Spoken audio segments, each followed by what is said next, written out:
What if you got a call from your deceased father 45 years later, and he desperately needed your help to escape one of the most riskiest, deadliest situations? Would you help him? This is a story of the great escape of a man who was imprisoned in North Korea for decades, and trying to get back home is a life and death challenge. My grandfather and my great-grandfather also was in the war as well, especially my grandfather was in the Korean War. The stories that my grandmother and grandfather tell me are sad and brutal. And if you guys have any parents or grandparents or great-grandparents that went through war in your country, we would love to hear those heroic stories that you guys have down in the comments below.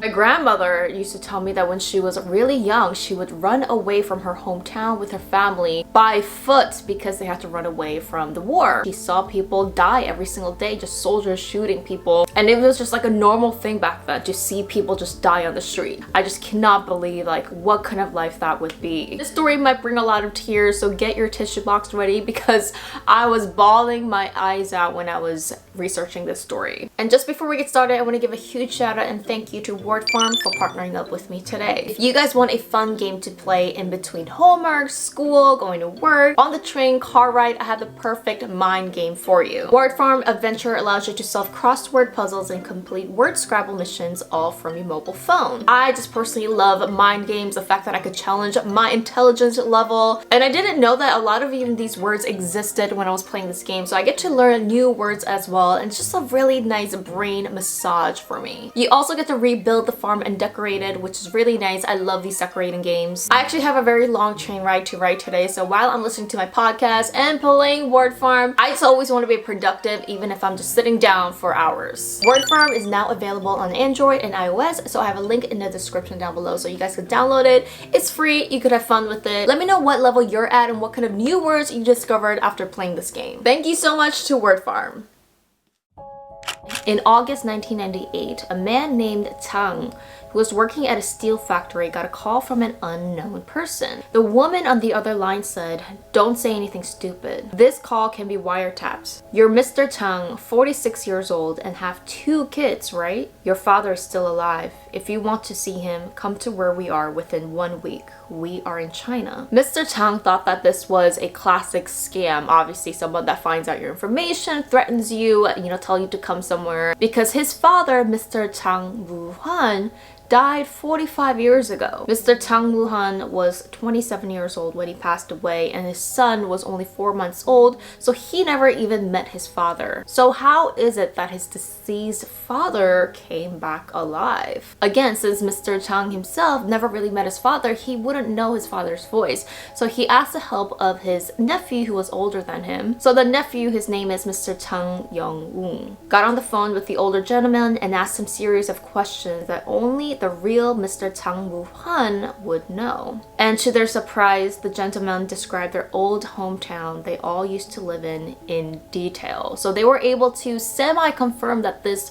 really was the man who supposedly died 45 years ago. The shocking thing that this man said was that he only has 1 week to be rescued, otherwise he doesn't know what's going to happen to his life. The family was incredibly lost on what to do because they have to go and save their father, but they don't know if this is true or not. So they somehow, I don't really know how, but they got in touch with 그것이 알고 싶다 producers, which if you guys know, 그것이 알고 싶다 is one of my favorite documentary channels in Korea, and one of the producers there, Mr. Park, somehow got secret information about exactly where this man was and decided to go to a top secret mission to China. It was just the 2 producers, and they took 1 camera in order to document their journey. This was a very, very risky top secret mission because they suspected that if Mr. Chang was really alive, he probably fled from North Korea. And we as Koreans know that trying to bring someone from North Korea that fled is a very, very, very risky thing to do, and you could be in big trouble for it. So when the producers got there, I believe the elder Mr. Chang was in the hand of Korean Chinese brokers who deal with people who fled from North Korea. They were actually able to confirm that indeed this was Mr. Chang Woo-han. Now, he was in his 70s now. So what happened to elder Mr. Chang? Where was he all these years, and why was he not able to return to his family? He confessed that 45 years ago he was actually captured by the North Koreans and kept as a prisoner for all this time.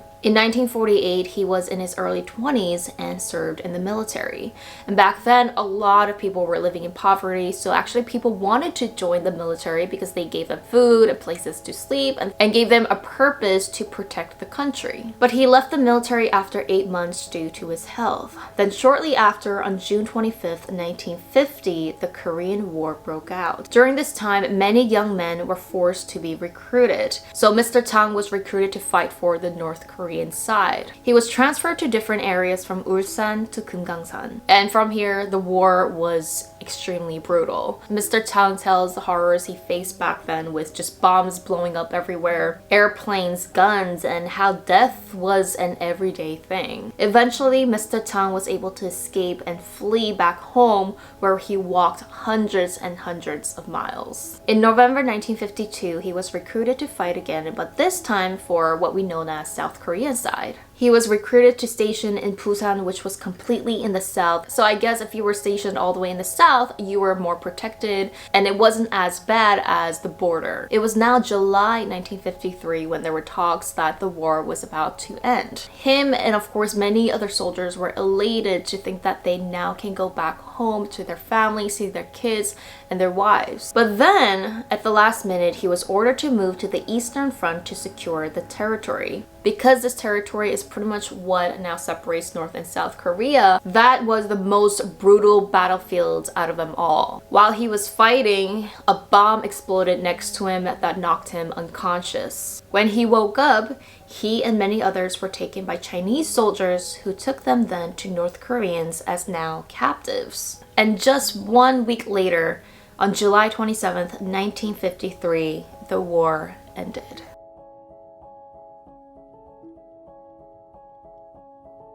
Some soldiers who were captured were returned, but many did not. And they estimate that about 60,000 soldiers were stuck in North Korea, and only 8,333 of the soldiers were sent back. Mr. Chang and many others waited and waited, but it never happened. Nobody came to get them. And they were all sent to work in hard labor for the duration of their life. Throughout the decades, he says that he saw his fellow soldiers die one by one, all of them who hoped to see their family once before they died. 45 years later, in his 70s, Mr. Chang says that he just could not take it anymore and that he would rather die where he grew up in his hometown than die in North Korea. So this is when he planned his escape. Somehow he escaped the area he was in and he had to cross over 2 mountains by foot, ultimately crossing the huge river just by swimming. No other equipment, nothing, just on his own. Then from there, I believe he was somehow able to get some help from a brokers. This is a little confusing. I might be a little bit off with this, but there are brokers in China who try to bring North Korean escapees to South Korea or back to their hometown or just to live in China. But these brokers, of course, cost a lot of money because it is a risky job. From what I've heard, it could cost thousands, like tens of thousands of dollars if you do want to bring a family member home. And that's not even a guarantee that it'll happen. He ended up staying hidden in a very small rural house, a place very close to where North Korean soldiers were. They also say that people like him who are in hiding must move houses and be hidden in different places every couple days because you impose the risk of them being exposed. I guess maybe neighbors could report it, maybe the brokers might tattletale. I mean, you just never know who's going to be on your side or not. Mr. Chung and many others say that if you're found, I mean, it's the end of your life. They send you back and you are executed. So when he was in hiding, that was the first time he was able to contact his family in 45 years. So he was able to talk to his wife, his son that he never knew in his life, his brothers and sisters, which all of them were in their elderly age now. So during this short time frame, that's when 그것이 알고 싶다 producers were able to come to the house and meet him in secret. The major problem, especially back in the 90s, of bringing Mr. Tang, he did not have a passport. Technically, he is considered as a North Korean citizen and not a South Korean citizen. So the first plan was that Mr. Tang had to call the South Korean embassy in order to get help. In this video, you see him shaking, so nervous while he's calling the embassy, telling the operator that he was a North Korean escapee who was a South Korean soldier prior to war. Shockingly, and this part literally boils blood for many people, The female operator, in a rude way, says, "Sai, we can't help you," and hung up. 지금 와 있는데 좀 도와줄 수 없는가 이래서 네 없습니다. 없죠. 북한 사람인데 내가 없어요. 국군 부른데. The fact that you have a veteran who fought for the country and you're gonna treat him like he's nothing, you're literally killing him twice. You risk your youth, your blood, your family, your life, and your own country won't even help you. Now, one of the reasons was because back in the 90s, there was no law or rule that helped those who fled North Korea. Now, after sometime in 2000, there is a rule and a law that passed that we are able to help North Korean refugees, but back then there wasn't, and this is one of the reasons why Mr. Tang was not able to get any help. So they needed another plan to get Mr. Tang safely home, and the plan was to take a taxi from the house they were in to the train station. From the train station, they were to go to the port to ride a boat that takes them to Incheon, South Korea. Miss Park was Mr. Tang's wife, and she was only 23 years old when they got married. And she says that once she heard the news that Mr. Tang died in the war, she had to endure the pain herself. She became a widow. She had to care for her son all alone, and she says that she did get multiple proposals to get remarried, but she always rejected them because she wanted to meet Mr. Tang in heaven one day and tell him that she waited for him all this time. So once the son and Miss Park arrived to China, there was another challenge that they had to go through. So these brokers who were supposed to help Mr. Tang get free, they all of a sudden changed their attitude to, "I want to help you to give me money or else we're gonna expose this whole thing." The brokers took out a camera and even took out a knife in order to threaten the family. They actually demanded $10,000 because the family didn't prepare for this. They actually came to a deal of only giving them $2,500. So as you guys can see, it's even very risky to deal with brokers as well because you just don't know them, you don't know what their motives are, and yeah, they could technically expose you.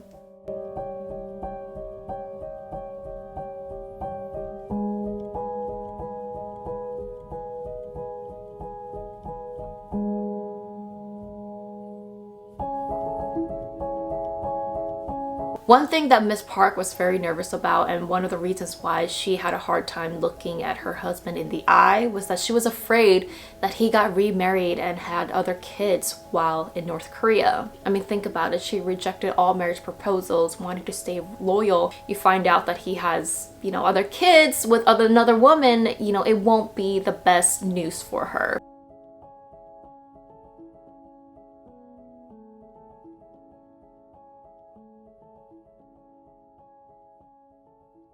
But we'll get back to this part in a little bit. So it was finally go time. They really didn't have much to talk because, again, you have to move very quickly. The first step was taking the taxi to the train station. And unfortunately, because Mr. Tang has never ridden in a car before, he says, especially the modern cars, he got very, very sick along the way, but he was able to hold up and be strong. They finally arrived at the train station, but in these stations, there's a lot of officers.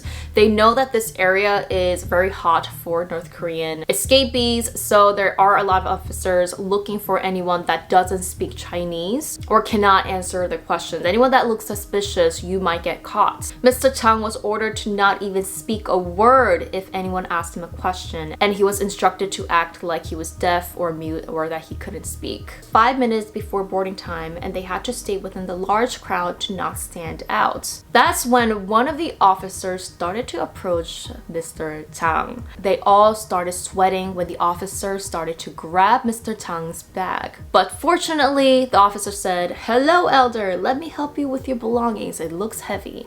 Have a nice trip." So thank God it was just someone who wanted to help an elder. After a long train ride of 15 hours, they finally arrived near the port to take them to South Korea. And this was one of the last yet hardest challenge that they had. Now they finally need a passport for Mr. Tang. It could take some time, so actually the family went back to South Korea first, leaving Mr. Tang alone in a secret hideout area. The family went to the embassy to try and explain their situation, and oh my God, the embassy rejected them. They said that they can't help them. "We can't help you. it's on your own now. I mean, the family was devastated and angry the fact that their own country will not even help them. It's been weeks and Mr. Tang was staying alone in his hideout. Now, during this time, Mr. Tang got a call from his son. His son actually knew the truth about Mr. Tang's family that he left back in North Korea. So actually, Mr. Tang did get remarried and had kids in North Korea. He ended up marrying a woman he met at the coal mine which he worked at, and because him and many others didn't see much light to return home, and of course with the loneliness of you being there, he decided to have a family. I also heard that the government forced people to get married as well, kind of like an arranged marriage, I guess. It was a shocking hard truth for everybody, but for Mr. Tang, another family in North Korea that he knew that he will never see again. I mean, one side he was able to feel so excited that finally he's able to come back to his hometown, but another burden side of you leaving your own kids and your wife and your family back in North Korea. I mean, North or South, it doesn't matter. They're all his blood family to him. It was now approaching over a month with no answers from the family. They just didn't know what to do. But one day, the family received an unknown call from a person who didn't want to be identified. The man only said, "Come to this location at this time. Don't ask any questions." The nephew went to this secret location that this man told them to come, and he said that it was a gentleman wearing a black suit who handed him a passport and just walked away. Didn't know who this man was, didn't state his name, but once he opened the passport, it was the passport for Mr. Tang. So what we think happened here was just someone working in the embassy who wanted to help this desperate family, but because it was illegal and there was no law or rules, he just had to do it in a very secret backdoor way. And without this unknown man helping them, who knows what could have happened. So right after, the nephew flew back to China for the final step to bring back Mr. Tang. The final part was getting through the customs at the port. When Mr. Tang presented him his passport, the officer looked very confused because there was no entry stamp to China. So technically he was a tourist touring China, so you should have a stamp that says you entered China. They couldn't find it anywhere and they were stuck there arguing with the officer. While they were arguing for 30 minutes, that's when the nephew had an idea to just yell at the officer. He started yelling, "It's not our fault. It's you guys' fault for not giving us a stamp when we entered." I mean, there was a long line behind them. People were getting frustrated and angry themselves. Boat was about to be delayed, so the officer miraculously just decided to stamp and let them go. And finally, in 45 years and about 50 days since he escaped, Mr. Chang finally returned to his hometown. When he returned, his name was now removed from the deceased soldier record.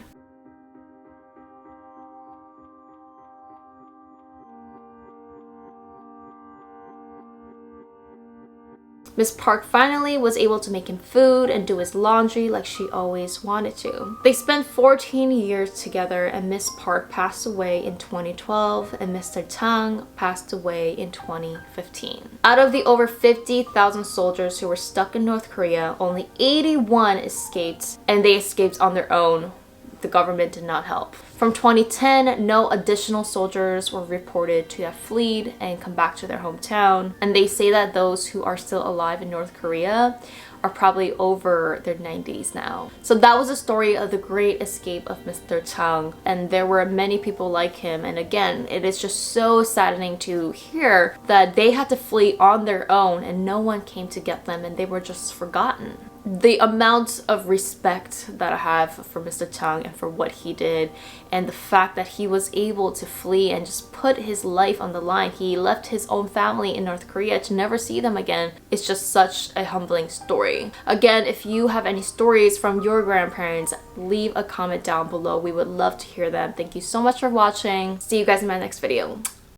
Thank you so much to Word Farm, and remember to click the description down below so you guys could download and have a fun time playing Word Farm.